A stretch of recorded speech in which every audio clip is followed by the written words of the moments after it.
첫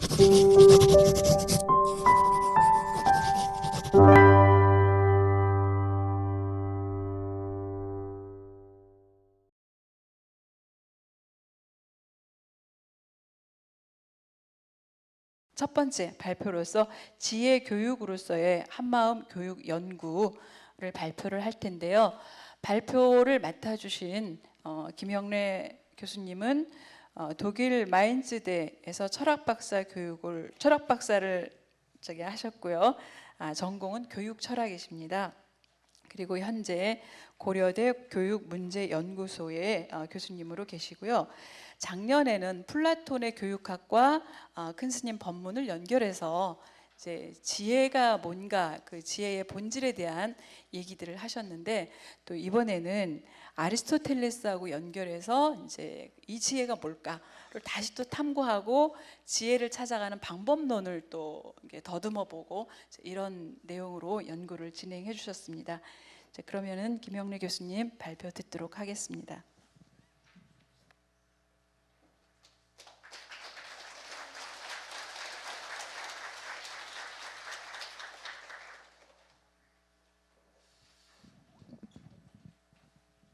예, 제가 이게 이제 그 재교육 관련해서 큰 스님 부분과 그 다음에 이제 아리스토텔레스 부분을 말씀을 드리고 그 다음에 이제 비교 관점을 좀 말씀을 드려야 되기 때문에 분량이 대단히 많습니다. 그래서 날아가듯이 말씀을 드릴 수밖에 없다는 점 미리 너그럽게 양해를 해주시면 감사드리겠습니다. 시작하겠습니다.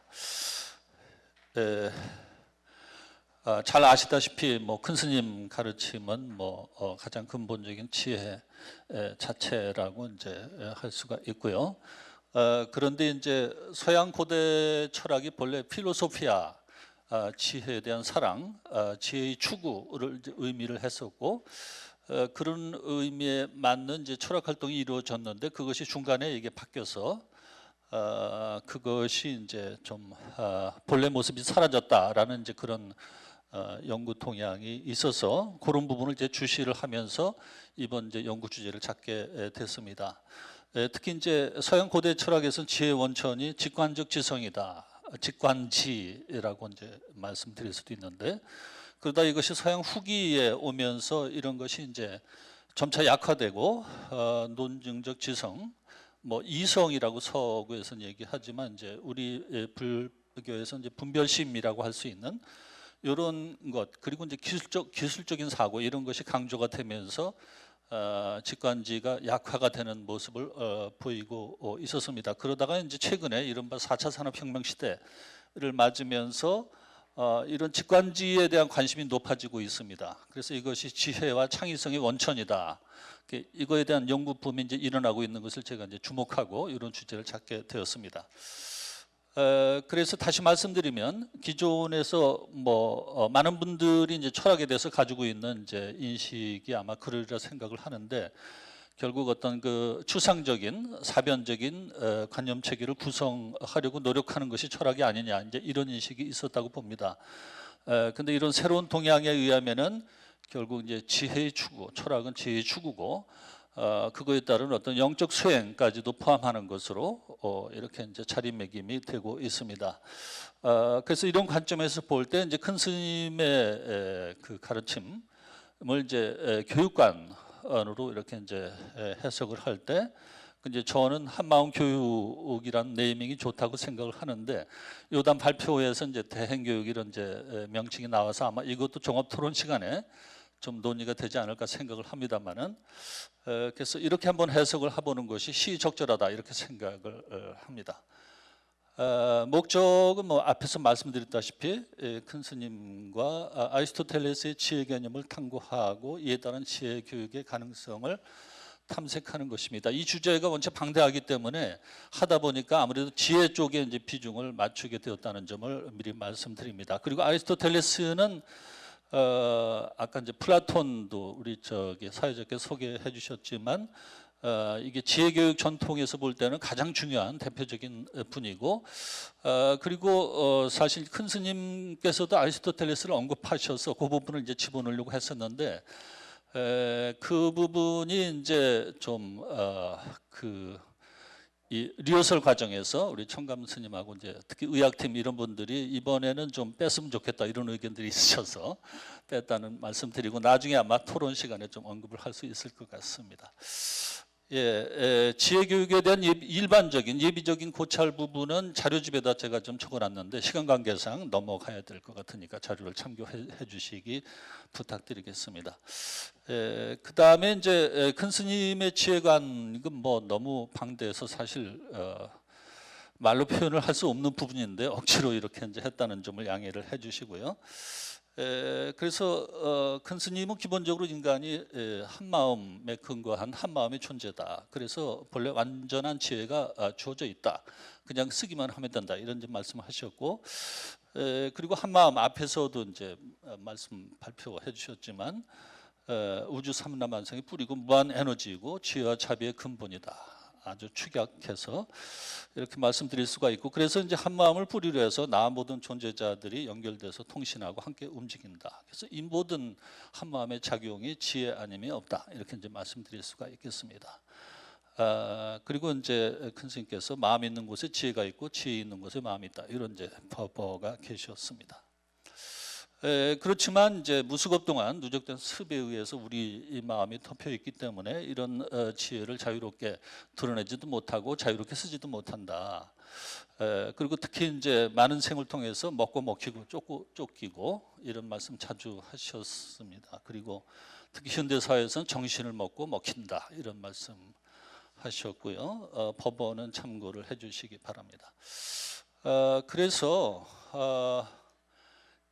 또 말씀하시기를 인간보다 차원이 낮은 존재들은 이런 이제 먹고 먹히는 습이 하도 강해가지고 한 생각을 할 겨를이 없다. 그래서 업습에서 벗어나기가 어렵다 이렇게 말씀하셨고, 그런데 인간은 이제 한 생각을 할 수 있는 그 존재다. 그렇기 때문에 업습에서 벗어날 수가 있다 이렇게 말씀을 하셨고, 그래서 이제 위에다가 큰 스님이 인간학 이렇게 붙여놓은 이유는 서양 철학의 분야로서 이제 철학적 인간학이라는 분야가 있는데 인간의 근본, 존재, 인간 존재 본질 이런 걸 이제 연구하는 분야가 있는데 큰 스님께의 가르침에서 인간학을 찾아본다면은 이런 것이 중요한 포인트가 되지 않을까 하는 생각이 들어서 붙여봤습니다. 그래서 이제 금방 말씀드린 부분에 대한 큰 스님 말씀이고요. 그 먹고 먹히고 쫓고 쫓기고 그래서 이제 한 생각 할 겨를이 없다라고 이제 말씀을 하셨습니다. 그래서 이번에 이제 큰 스님 법문 연구를 하면서 특히 한 생각이라는 말씀이 이제 마음에 깊이 닿았습니다. 그래서 조금 이제 연구를 해봤는데 기본적으로 개별적이 아니고 포괄적인 생각이라고 하셨고. 특히 근본자리 한 마음과 부합된 공심의 한 생각. 요것은 이제 직접 말씀하시지는 않았는데 제가 이제 뜻으로 이렇게 썼는데 마침 우리 신도의 한 거사님께서 9월달 달력법어에 이런 게 있다 이렇게 가르쳐 주셔가지고 인용을 할 수가 있었습니다. 우리 유흥근 거사님이신데 감사드리고요. 근데 거기에 영어로 아주 좀 근사하게 번역을 해놓으셨더라고요. 온누리를 다하는 다 에너지로 꼽힐 수 있는 것이 한 생각이다. A single thought combined with our foundation 이렇게 딱 하셨어요. 그래서 제가 이제 약간 좀 자신이 없지만 이렇게 이제 묘사를 했는데 그 말씀을 딱 뒷받침을 해주는 번역을 해주셔서 참 감사하게 생각이 들었습니다. 그래서 이제 부처와 보살은 공심의 한 생각을 자유롭게 낼 수 있고 그대로 법이 돼서 이제 통신이 된다. 그럼에도 불구하고 깨닫지 못한 사람도 또 희망을 주셨죠. 근본을 진실하게 믿고 한 생각을 내면 통신이 될 수 있고 그래서 이제 우주를 움직여서 이게 이루게 할 수 있다 이런 말씀하셨고 그래서 한 생각이 그대로 공덕이다. 큰 스님 공덕 말씀하실 때는 이제 유의 공덕보다는 무너지지 않는 무의 공덕을 이제 많이 말씀을 하셨죠. 그래서 한 생각이라는 것은 여러분의 한 생각 속에 내면의 의식이 한데 합쳐지고 외부의 모든 일체 재물의 마음이 다 합쳐준다 이렇게 이제 말씀을 하셨습니다. 그래서 이 본래 지혜를 회복하기 위해서는 어떻게 해야 되느냐? 안팎으로 닥쳐오는 일체의 경계를 무조건 주인공에 맡기는 것. 이게 계속 강조하셨죠. 그래서 이것이 이제 근본으로 돌아가는 길이고 지혜로운 삶의 길이다. 근데 이제 국내 지원법회 1권에 보니까 아주 그냥 정말 요약된 말씀을 하셔가지고 맡겨놓으면 습이 떨어질 것이요 습이 떨어지니 나를 발견할 것이요 나를 발견하니 모든 것 어느 하나 버릴 게 없을 것이요 하나 버릴 게 없으니 둘이 아닐 것이요 둘이 아니니 둘 아니게 돌아갈 것이요 이것이 바로 이름에서 태도다 이렇게 말씀을 주셨습니다. 그래서 이 업식이 이제 이렇게 해서 녹으면 지혜가 발현되는 그 단계를 또 자세하게 말씀해 놓으신 부분이 있어요. 그래서 이제 그렇게 녹이면 시각부터 통과가 되고 청각, 촉각, 후각이 발로가 되고 감각이 아주 영리하게 되고 시만이 밝아지고 자꾸 밝아져서 이게 오신통이 열리고 그래서 조금 체험해서 이렇게 해서 이제 결국 자기를 발견하는 길로 가게 된다 이렇게 말씀을 하셨습니다. 그래서 이제 자기를 발견한다고 하는 것은 본래 자기는 한 마음에 이제 개합이 된다 또는 현재 의식과 잠재 의식의 합일이다 이렇게 표현하신 부분도 있죠. 그래서 이렇게 이제 자기를 발견하게 되면 우주 법계를 통해서 알지 못함이 없고 용도에 따라서 한 생각을 내면 통신이 돼서 움직이고 이루지 못하는 바가 없다. 그래서 이런 부분들을 사실 우리의 생각으로 이게 파악할 수도 없고 더군다나 글로 표현할 수도 없고 그래서 이제 자료집 113쪽에 보면 큰 스님께서 이제 산중생활 하시면서 아주 딱하게 사는 분들을 이렇게 보고 이제 자비의 한 생각을 내셔서 제도로 하시는 그런 내용이 조금 요약이 돼서 실려 있습니다. 참고해 주시기 바랍니다. 그래서 이제 그것을 이렇게 말씀을 하시면서 이렇게 말씀하셨어요. 내 몸 안에 들어있는 생명들이 전부 털구멍을 통해서 내가 한 생각을 내면 그냥 가서 미리미리 다 일들을 한다. 이것을 실증으로 이렇게 사례로 보여 주셨습니다. 그리고 지혜는 이게 자비와 둘이 아니다. 뭐 다 아시다시피 여기에 대해서 많은 말씀이 계시는데 시간 관계상 다 말씀을 드릴 수가 없고 지혜와 자비가 이제 서로 앞서고 뒤서면서 이게 증장을 한다는 말씀을 하셨습니다. 참고를 해주시기 바라고요.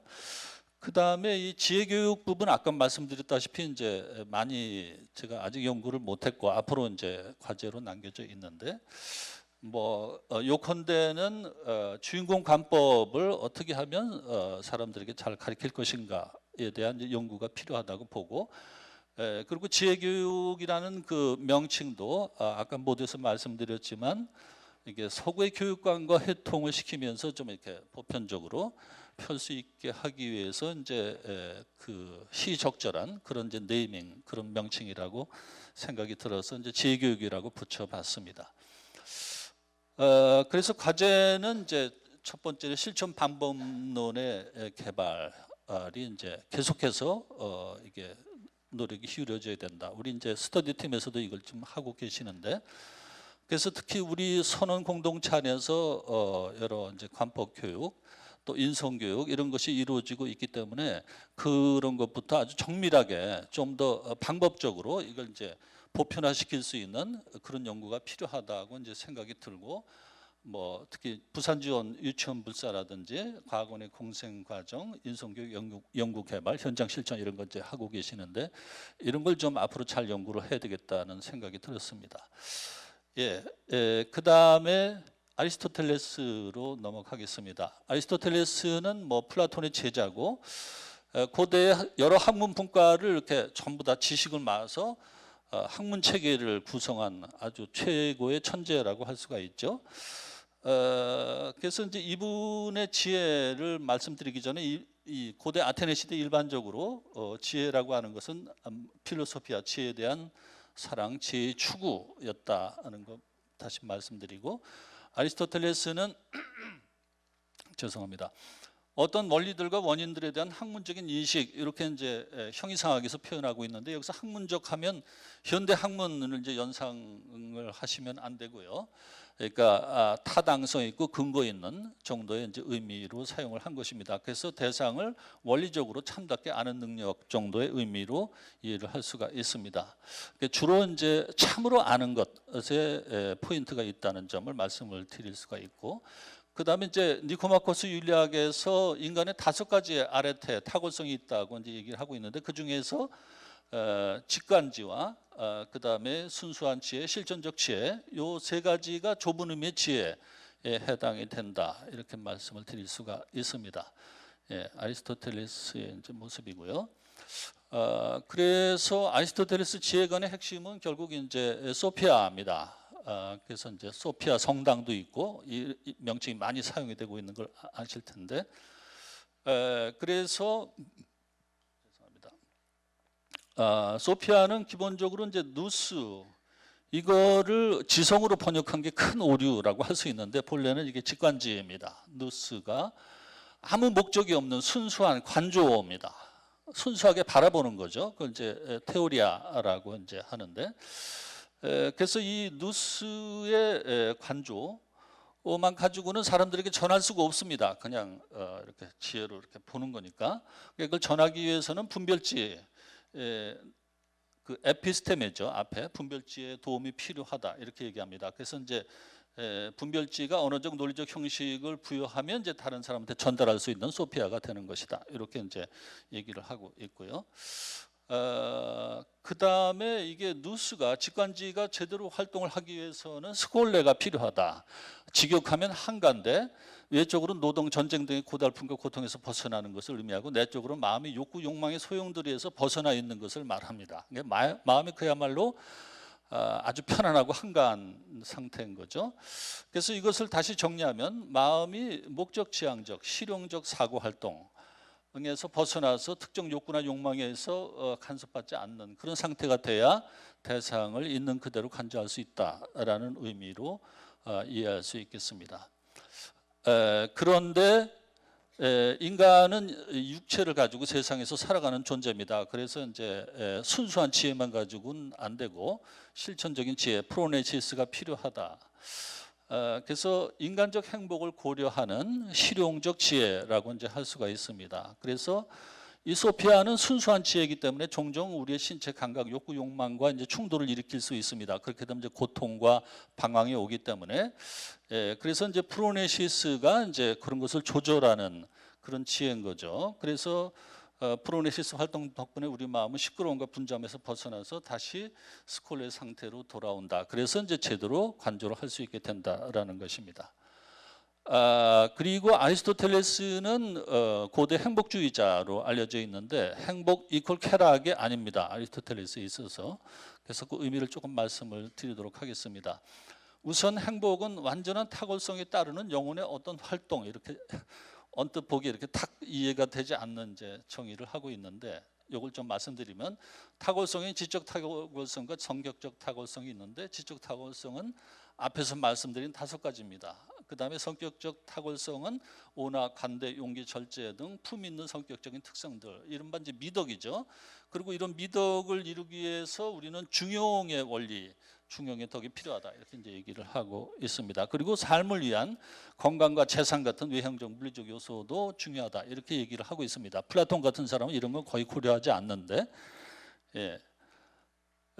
그래서 행복의 의미를 조금 더 말씀을 드릴 필요가 있는데, 에우다이모니아인데, 에우는 완전함, 완성, 이런 의미입니다. 다이모니아는 다이몬, 인간의 깃들여 있는 신성, 메신저 같은 것이라고 이제 말씀드릴 수 있습니다. 그래서 에우다이모니아는 신성의 완성, 영혼의 온전하고 편안함, 지복의 상태를 의미를 합니다. 좀 부연해서 말씀드리면, 고대 그리스인들은 자신의 등 뒤에 이 다이몬이 달려 있다, 이렇게 이제 믿었다고 합니다. 정령이나 수호신 같은 거죠. 그래서 이것이 인간과 신의 연결점 또는 메신저다, 이렇게 이제 생각을 하고 있었다고 하는데, 소크라테스가 이것을 이제 소크라테스 변론 같은 데서 잘 이렇게 설명을 하고 있습니다. 어려서부터 내면의 다이몬의 소리를 계속 듣고 지금 이 시간에도 듣고 있다, 뭐 이렇게 얘기를 하고 있습니다. 그런데 이것이 기독교 세계에 들어오면서 예수님이 인간과 신사의 유일한 중개자로 설정이 되면서 개별적 다이몬은 부정되고 파문이 돼버렸다. 그래서 데몬이 된 거죠. 악마란 뜻이지 않습니까? 이런 부분도 상당히 흥미로운 부분이었습니다. 그래서 행복이라고 하는 것은 다시 정리하면 근원적인 질서, 신적인 질서에 대한 관조 속에서 최고의 에우다이모니아에 도달한다. 그렇게 됐을 때 인간적인 존재 양식에서 벗어나 불멸의 신적 존재로 승화한다. 그럴 때 인간적인 희로애락은 사소한 것이 된다 이거죠. 뭐 필요가 없다는 것은 아닌데, 그래서 이렇게 되면 이제 지혜와 행복은 결국 하나로 연결이 되는 셈이 되겠습니다. 아리스토텔레스에 있어서 지혜 교육은 이제 스콜레 그리고 이제 소피아, 스콜레, 테오리아, 소피아란 고리를 이제 말씀드릴 수가 있는데, 우선 스콜레는 자기중심적인 이기심을 완화하는 체험 활동, 이런 것이 이제 이건 아리스토텔레스 이후에 이제 해석가들의 얘기를 좀 참조를 한 것입니다. 놀이, 스포츠, 예술활동, 친교, 여행, 순수한 희열과 미적 경험, 이런 것이 이제 어떤 자기중심적인 데서 이제 벗어나게 하는 거죠. 그다음 프로네시스는 인간적인 지혜라고 아까 말씀드렸고, 이것이 이제 삶을 전반적으로 좀 편안한 상태로 이끌어준다. 그래서 내적 안정에 기여하기 때문에 결과적으로 스콜레를 증진시킨다라는 이제 의미가 되겠습니다. 다시 죄송합니다. 그래서 관조 교육은 좀 다시 정리하면 내적 평정을 유지하면서 모든 것을 순수하게, 세밀하게, 깊게 지켜보는 훈련이라고 할 수가 있습니다.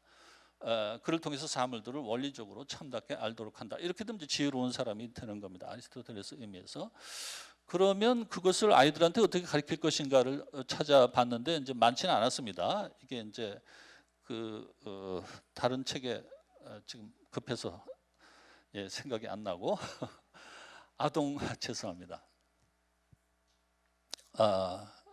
에우데모스 윤리학입니다. 거기에서 아동 청소년들을 바로 이렇게 근본에 대한 관조를 하라고 하면 이제 힘드니까 자연적인 조음들을 관조해라. 그래서 육체적인 조음, 부, 친구, 뭐 다른 조음 이런 걸 관조하고 그거로부터 이제 신에 대한 관조로 옮겨간다. 이렇게 이제 얘기하고 있고, 좀 현대적으로 말하면 성적이나 성과 경쟁에서 벗어난 순수한 학습자의 흥미에 기반한 지적 탐구 활동, 이런 것도 이제 스콜레 활동이라고 볼 수가 있습니다. 그래서 궁극적인 근원의 관점에서 모든 것을 바라본다는 것입니다. 그래서 자아 세계가 다시 경이로운 무한성 속에 놓이게 된다. 이렇게 되면 자료집에 이제 사실 이제 근대 자연과학적인 세계관의 문제점 같은 것도 좀 묘사를 해놨는데, 우리가 자연과학적 지식에 의해서 모든 것을 안다고 생각하는 부분이 많은데 그것이 참으로 아는 것이 아니다라는 것입니다. 그런 것이 지양돼 버리면 이제 세계는 다시 신비로운 그런 곳이 되는 거죠. 예. 자, 결론으로 넘어가겠습니다. 우선 지혜의 핵심적인 의미를 다시 찾아보니까 큰 스님께서는 결국 한 마음에 직결된 한 생각의 지혜라고 이제 표현할 수 있다고 생각이 들었습니다. 일체의 통신되어 이루지 못하는 바가 없는 한 생각이다. 아리스토텔레스는 대상을 원리적으로 참답게 아는 것입니다. 달리 말하면 직관지의 관조를 통한 소피아다. 그리고 지혜를 어떻게 추구하는가라고 이제 생각을 해보니까 우선 아리스토텔레스를 먼저 말씀을 드리면, 이제 소피아와 프로네시스 두 가지를 얘기했는데, 소피아가 이제 근본적인 지혜를 추구하는 것이고, 프로네시스는 이제 삶의 과정에서 닥쳐오는 여러 가지 문제를 해결하는 이제 그런 사고입니다. 근데 큰 스님 부분에서 찾아보니까 이제 너만이 뭐 해결되게 할 수 있다, 너만이 내가 있음을 증명할 수 있다. 뭐 어제 증명관 이런 말씀도 나왔지만 좀 억지스러울지 모르겠지만 한번 이렇게 배대를 해봤습니다.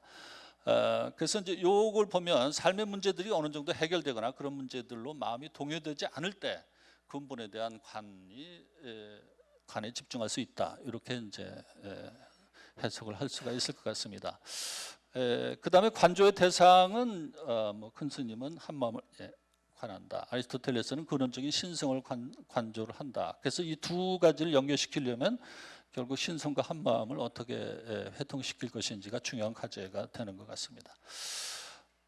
그 다음에 이 토미즘은 이게 이제 아리스토텔레스를 이제 신학 체계로 정립한 중세 가장 위대한 토마스 아퀴나스인데, 그 토마스 아퀴나스를 이제 계속 추종하면서 이제 연구를 하는 학자들이 있거든요. 현대에도 이제 토미즘 철학자들이라고 하는데, 그분들의 얘기에서 흥미로운 부분이 있어서 소개를 드리는 겁니다. 그분들은 이제 직관지, 논증지 이렇게 딱 나눠서 직관지는 이제 라틴어로 인텔렉투스인데 이것은 목적이 없는 순수한 바라봄이 있다는 겁니다. 우리 내면에. 거울에 비춘 것 같고 지혜의 원천이고 노동이 아닙니다. 일부러 애를 쓸 필요가 없어요. 그냥 순수하게 항상 바라보고 있는 거예요. 근데 논증지는 이제 라치오인데 우리말로 하면 이제 분별지에 가까운 얘기죠. 그래서 이것은 어떤 목적을 추구하는 겁니다. 어떤 뭘 해결해야 된다든지 이걸 갖기 위해서 뭘 해야 된다든지. 그래서 이건 의도적이고 결국 노동인 거죠. 그래서 결론적으로 논증지의 운전자인 자아가 지향되어 직관지가 활동할 수가 있다. 이게 이제 자기 초월이라고 표현을 하죠. 이 사람들은. 근데 이제 제가 연구가 아직 일천하지만 제가 찾아본 바로는 이 자기 초월에 대한 효과적인 방법론을 제시하지 못하고 있는 것 같습니다. 근데 이제 큰 스님께서는 이 부분에 대해서 너무나도 확실한 길을 이제 가르쳐주고 계시죠. 일체 현상이 한 마음의 나툼이니 그 자리 일치를 놓아라. 이렇게 되면 이제 고정된 개체적 자아가 이미 지향이 되는 거죠. 그래서 이제 공생의 삶을 살 수가 있게 되고. 그래서 이것이 자기 초월의 가장 확실한 길이다. 그리고 이것을 이론적, 체험적으로 증명해야 하게 되면 우리가 보편적인 지혜 교육론을 정립할 수 있다라고 이제 말씀드릴 수가 있겠습니다. 그리고 끝으로 이제 다이몬을 재해석하는 것이 굉장히 중요하다라는 생각이 들어서 하나 덧붙였습니다. 아까 말씀드렸다시피 고대 철학에서는 다이몬은 개인의 깃든 신성, 신과 인간의 매개자. 로 이제 설정이 돼 있었습니다. 근데 기독교 사상에서는 예수가 신과 인간의 유일한 매개자죠. 그리고 다이몬은 악령으로 이제 금지가 되거나 억압이 된 거죠. 이런 것에 의해서 뭐 말을 하거나 행을 하면 이제 마녀로 이단자로 이렇게 이제 처단을 하고 이렇게 했던 거죠. 그래서 그렇지만 이 중세 사회에서도 이런 것을 다시 살리려는 움직임이 곳곳에서 있었습니다. 대표적인 분이 마이스터 에카르트 같은 분인데 전에 우리 과학원에 와가지고 롤란드 피치라는 이제 학자께서 이제 발표를 하신 적도 있었는데, 그래서 이분이 이제 영혼과 신의 합일을 이제 주창을 하셨어요. 그래서 이제 그 때문에 고초를 겪으시고 이분의 저술이 금서 처분 수백 년 동안 돼 있다가 최근에 풀렸다는 말씀을 들었는데, 그래서 이렇게 되면 이제 큰 스님의 한마음 사상에 상당히 근접하는 입장이 된다고 볼 수가 있습니다. 그래서 이 부분은 뭐 그냥 마무리로 드리는 말씀인데 결국 동서의 지혜 교육을 회통을 해야 된다라는 거죠. 큰 스님은 역시 동양지의 최고봉인 불교적 지혜를 아주 현대적인 언어로 이제 표현하신 분으로 이제 생각을 할 수가 있고, 근데 서구의 지혜 교육 전통은 이 서구의 지식 문화, 기술 문명 이것에 이제 이 거대한 흐름 속에서 우리가 또 살고 있기 때문에 이것을 연결시킬 필요와 의미가 충분히 있다. 이 정도로 말씀드리고 제 발표를 마치겠습니다. 감사합니다. 그럼 이제 이상의 발표에 대해서 토론이 이어지겠습니다. 토론을 해주실 한자경 교수님께서는요, 오늘 이분은 독일과 인연이 깊은 것 같아요. 독일에서 철학을 공부하셨고요. 다시 또 오셔서 동국대에서 불교학을 공부하셨습니다. 그래서 현재는 이화에 대해서 철학과 교수로 계시는데요. 발표 듣도록 하겠습니다.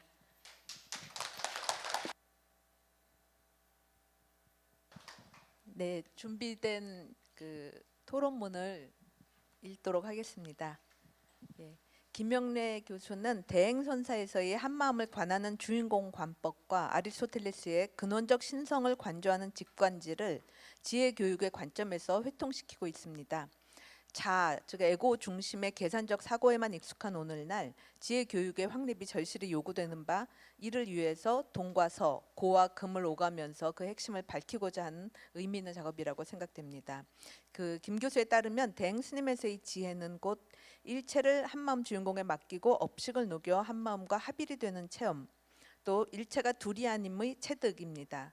업식에서 벗어나 한마음에 직결되면 그 한마음 안에서 서로 연결되어 통신함으로써 걸림없는 중생 제도가 일어난다고 설명하십니다. 또 김 교수에 따르면 아리스토텔레스에서의 지혜는 누수의 활동인 관조로부터 나오는데 관조는 곧 신성, 즉 내재적 신성인 다이몬과 외재적 신에 대한 관조다라고 설명하십니다. 또 김 교수께서는 아리스토텔레스는 관조적 삶 속에서 인간은 인간적 존재 방식에서 벗어나 불멸의 신적 존재로 승화해 간다라고 설명합니다. 이 문제와 관련해서 이제 떠오르는 몇 가지 의문점을 말씀드리도록 하겠습니다. 아리스토텔레스에서 인간 내재적 신성과 외재적 신을 둘을 구분해서 말씀하셨는데 그 둘이 어떤 관계인가? 관조를 하면 신적 존재가 된다는 것은 내재적 신성을 깨닫는다는 뜻인지 아니면 본인이 직접 외적 신이 된다는 것인지가 질문입니다. 두 번째는 대행선사께서는 업식을 녹이면 우리의 본래 마음인 한 마음과 합일된다라고 하셨고 아리스토텔레스는 보편적이고 근원적인 질서, 신적 질서를 관조하면 신적 존재가 된다라고 이야기했다고 설명하시는데 업식을 녹이는 활동과 그 관조의 활동은 같은 활동인가? 한마음과 대행선사께서 말씀하시는 한마음과 아리스토텔레스 내지는 이제 중세 기독교에서의 그 신이 과연 같은 존재인가? 차이가 있다면 어떤 차이가 있는가입니다. 세 번째는 서양 고대 철학에서의 다이몬, 그 인간을 외적 신과 연결하는 매개자인 내적 신성이 중세 기독교에서 선생님께서 마지막에 말씀하셨던 것처럼 데몬, 악마로 배척받게 되었다는 설명은 제겐 굉장히 흥미로웠습니다. 그런데 고대 철학에서처럼 모든 인간의 내적 신성, 다이몬을 인정하든 아니면 중세 기독교에서처럼 예수만을 그 유일한 매개자, 구원자로 인정하든 어쨌든 매개자를 논한다는 것은 인간과 신을 상이한 두 실체로 놓은 것이고 그러니까 이런 사유는 궁극적 불의를 주장하는 동양 사상 내지는 뭐 대행 선사님의 그 한마음관과 근본적으로 다른 것은 아닌지 이 점에 대해서 선생님의 말씀을 듣고 싶습니다. 감사합니다. 질문 감사드립니다. 그럼 이어서 발표자님의 답변 듣도록 하겠습니다. 예. 제 발표에 대한 이제 토론자로 한 교수님이 이제 정해주셨다는 말씀을 듣고 상당히 좀 긴장했습니다. 이 부분은 사실 제가 이제 독일에 처음 유학 공부 시작할 때 칸트로 이제 주제를 잡으면서 한 교수님의 이제 칸트의 초월 철학이라는 책을 이미 내셨어요. 그래서 그거를 아주 귀중한 교본으로 그냥 수없이 읽으면서 이제 공부를 했는데. 거기다 또 불교까지 또 정통하신 분이라 역시 이제 그 굉장히 호의적으로 논평을 해주셨지만 이제 질문은 굉장히 촌철살인의 질문을 해주셔서 예 그래도 답변을 좀 드려보도록 하겠습니다. 우선 첫 번째 질문은 사실 제가 이제 공부가 아직 좀 부족하다는 점을 다시 말씀을 드릴 수밖에 없겠고요. 여기서 이제 아리스토텔레스 연구가 국내적으로도 아직 좀 충분하지가 못합니다. 이상하게 그렇게 이렇게 플라톤 쪽은 좀 많이 돼 있는데 그리고 그것도 제가 이제 아직 다 섭렵을 못한 상태입니다. 그래서 이게 이제 그 우리 리허설 하면서도 이 부분에 대한 질문이 나왔었는데. 결국 이제 내재적 신성과 외재적 신의 문제 이것이 정확하게 뭐냐라는 거죠. 근데 이제 아시다시피 고대 아테네 시대에는 뭐 그 주피터라든지 헤라라든지 이런 뭐 신들 쭉 있지 않습니까? 그분들 보면은 상당히 좀 인간적이고 어떤 면에서 좀 변덕스럽고 이제 그런 신들인데 아리스토텔레스가 말하는 신은 그런 신을 넘어선 뭐 형이상학에서 이제 부동의 원동자 이렇게 이제 언급을 하는 거 보면 근데 여기까지 공부가 제가 좀 안 됐다는 걸 솔직히 좀 말씀을 좀 드려야 될 것 같고요. 그렇지만 이게 이제 좀 어떤 중간적인 그러니까 궁극적인 신성과 인간의 깃든 신성을 이렇게 매개하는 이제 그런 과정이 있다라는 이제 얘기를 하고 있기 때문에.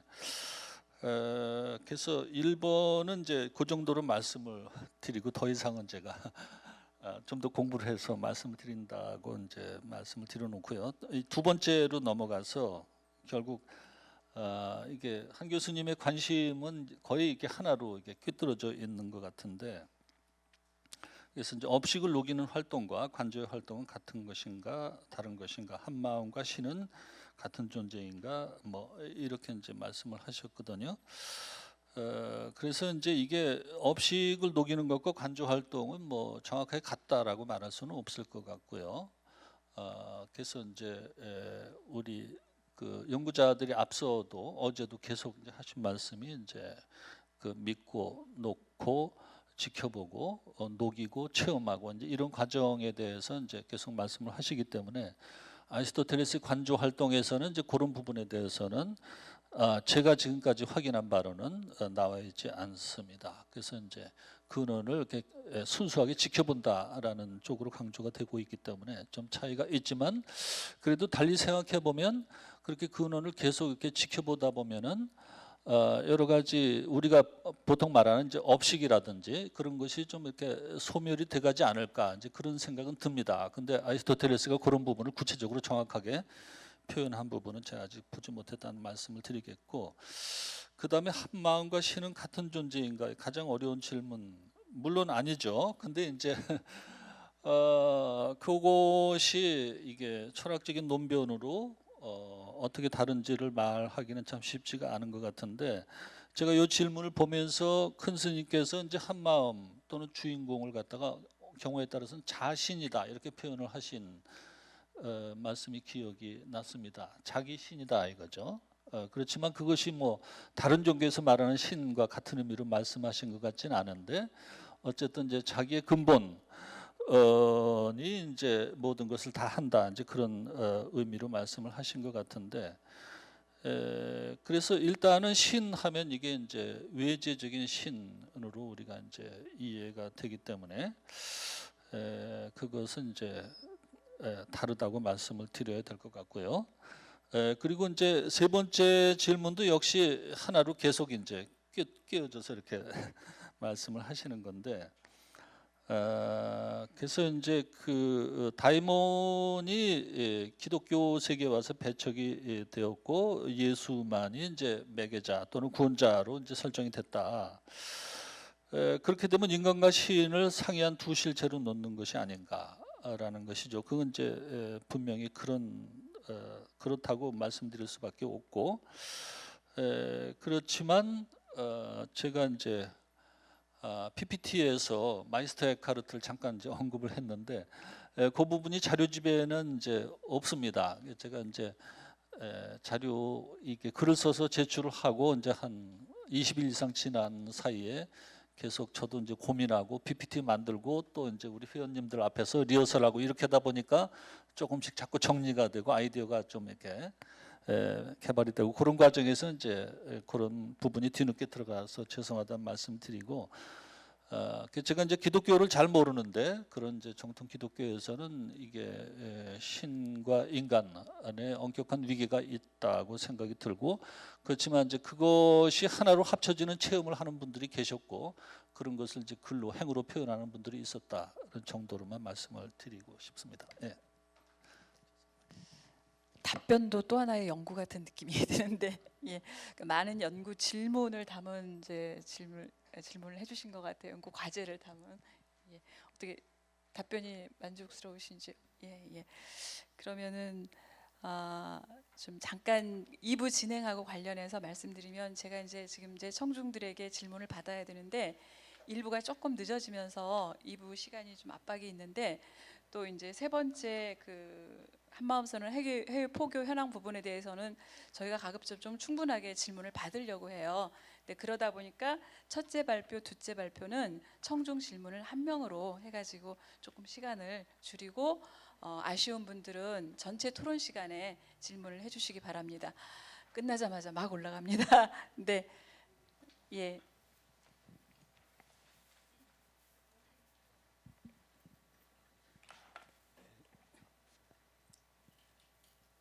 질문 잘 들었고, 아직에 발표 잘 들었고 아주 감동 깊었습니다. 그런데 저는 대행선 연구원 이덕진인데 한 가지 사소한 의문이 있어서 지혜라고 하는 말씀을 쓰셨거든요.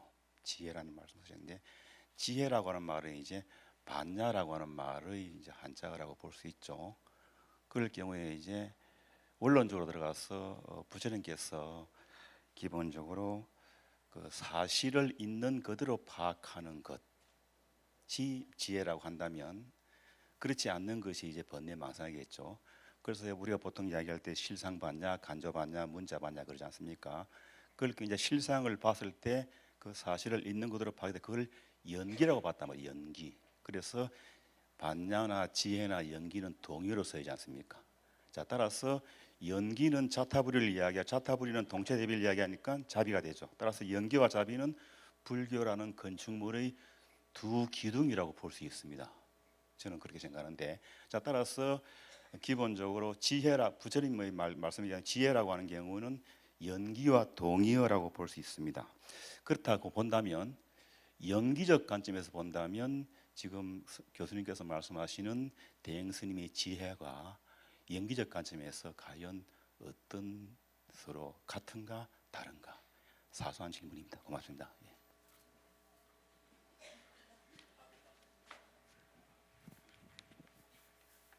예, 그래서 제가 이제 불교학 전문가가 아니라서 교수님께서 질문하신 거에 만족하실 수 있는 질문은 답변은 제가 드릴 수가 없을 것 같고요. 그렇지만 이제 제가 그 불교학에 대해서 뭐 상식적으로 알고 있는 그런 수준에서 말씀을 드리면, 그러니까 연기는 이것이 있고 있으므로 저것이 있고 저것이 있으므로 이것이 있다. 서로 상이상존적으로. 그래서 이제 그 자체로 실체적으로 존재하는 것은 없다. 그래서 이제 그렇게 되면 그것이 결국 이제 공하고 연결이 되는 개념으로 이제 알고 있고요. 그래서 이제 결국 그렇게 되면 이제 연기의 지혜는 공함을 아는 지혜라고 말씀드릴 수 있지 않을까 생각이 듭니다. 그런 관점에서 보면은 큰 스님께서 말씀하시는 지혜하고 이제 다르지 않다라고 저는 생각이 듭니다. 예, 뭐 이 정도로 말씀을 드리겠습니다. 예문을 들으신 것이 꼭 그런 식의 관점으로 나온 예문인가에 대해서 참고하십니다.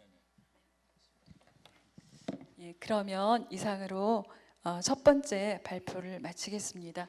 발표자와 토론자님 감사합니다. 예.